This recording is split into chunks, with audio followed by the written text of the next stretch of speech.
Cash book with single column with GST। Hello everyone, welcome in my channel Nitin sir Gwalior. इसमें Nitin sir आपका स्वागत करते हैं। इस चैनल को बहुत सारा प्यार देने के लिए आपका बहुत बहुत शुक्रिया।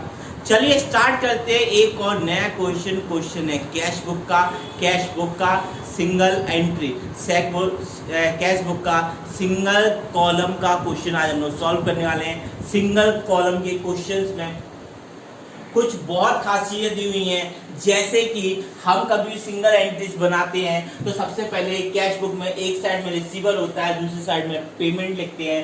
रिसीवर में या तो डेट लिखेंगे, सीरियल नंबर लिखेंगे, पर्टिकुलर, LF और VN, रुपीस, अमाउंट, और इस तरीके से हम लोग इसको सेट कर देते हैं दोनों साइड में।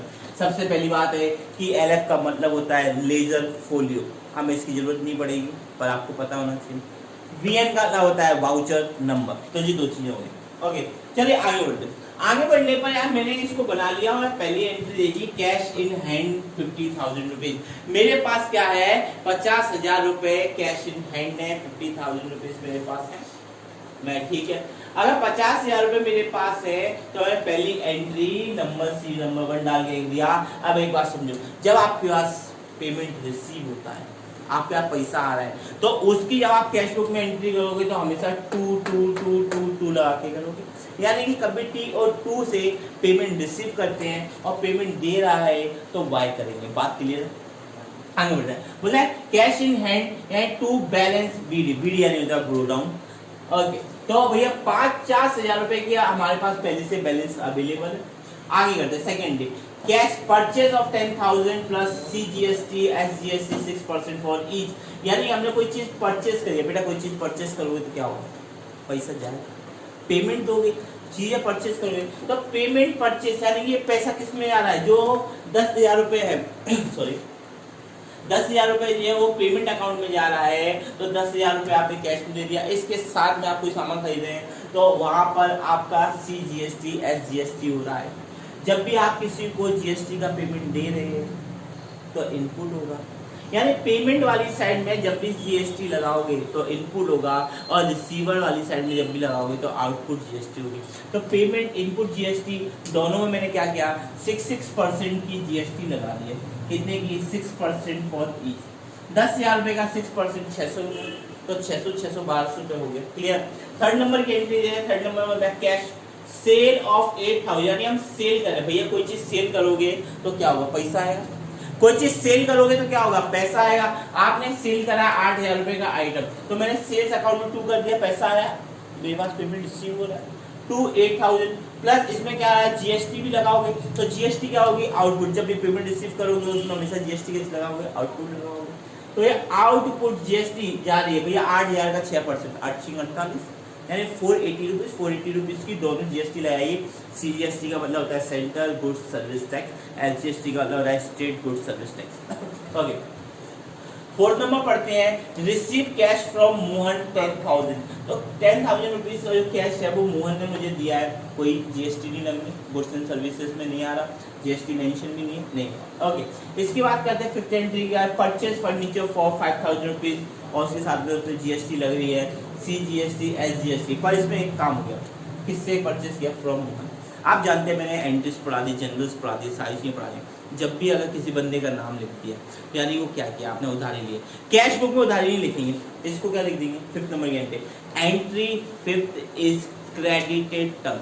एंट्री फिफ्थ जो है, आप जब ये पूरा क्वेश्चन सॉल्व कर लोगे और नीचे यहाँ पर इस तरीके से एक स्टार बनाएंगे और लिख देंगे entry fifth is credited term. अगर आप ऐसा करोगे तो जो चेक करने वाला है वो इम्प्रेस होगा आपसे, उसको लगेगा कि हाँ इस बंदे ने कैश बुक को ठीक से पढ़ा हुआ।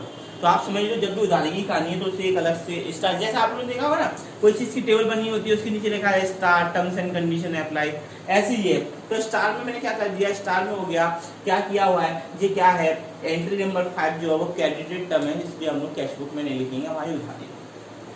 दोबारा देखो पेमेंट आया नहीं, पेमेंट गया नहीं, कुछ चुना नहीं है, तो ये फर्नीचर आपने परचेज किया वो उधारी की काम है तो छूट गया।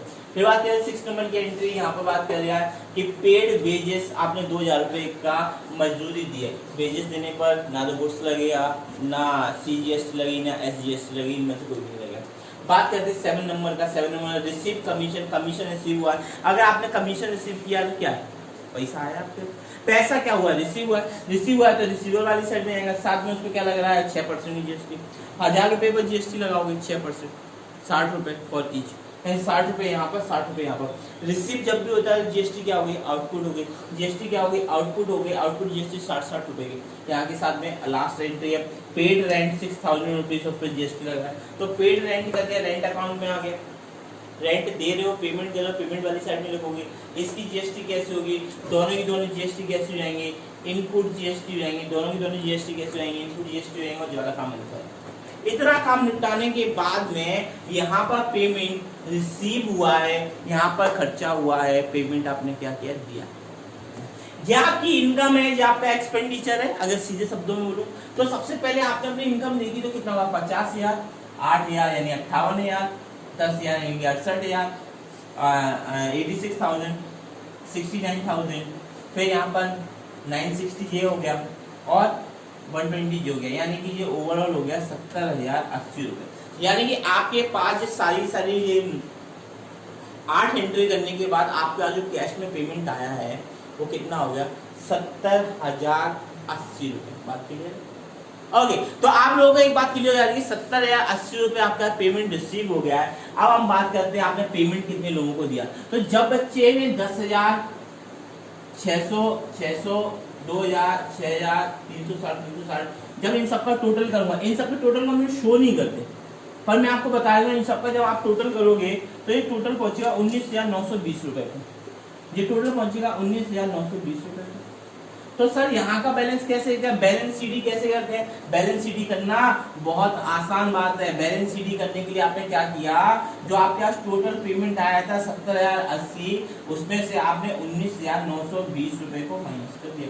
जैसे आप इसको माइनस करेंगे तो आप पहुंच जाएंगे 50,160 रुपए पर। तो आपका जो अब नया जो बैलेंस सीडी होगा वो क्या आएगा, 50,160 रुपए। तो आई होप आप लोगों को ज्यादा एंट्री समझ में आ गई होगी। जीएसटी के साथ में सिंगल कॉलम कैसे करते हैं वो आपको समझ में आ गया होगा। तो ज्यादा सारी चीजें मैंने आपको समझा दी है।